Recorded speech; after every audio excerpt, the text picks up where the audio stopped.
रामकृष्ण. आज ज्येष्ठ वद्य दशमी. आजचा संपूर्ण दिवस हा पुणे मुक्कामाचा असतो. महाराज या ठिकाणी थोडा जास्त विसावा घेतात. संपत्ती सोहळा नावडे मनाला, लागला टकळा पंढरीचा. या भावनेनं पंढरीची आस धरून जे हजारो वारकरी ज्ञानोबा आणि तुकोबारायांच्या पालखीतले पुण्यनगरीत एकत्र जमलेले असतात. प्रचंड लाखोच्या संख्येने समुदाय जमलेला असतो आणि या सगळ्यांना नुसतं मस्तक जरी पादुकांवर टेकवायचं म्हणलं तरी देखील खूप वेळ जाणार असतो. कारण पुणे हे मोठं शहर महानगरात जमा होणार आणि त्याच्यामुळे इथला मुक्काम मोठा असतो.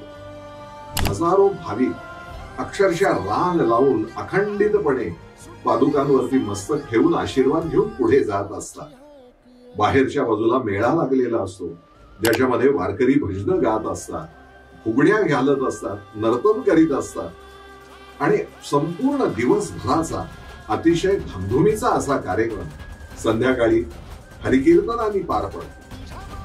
त्या दिवशीचा मुक्काम होतो हा चौथा मुक्काम पुन्हा पुण्यनगरीतच होतो.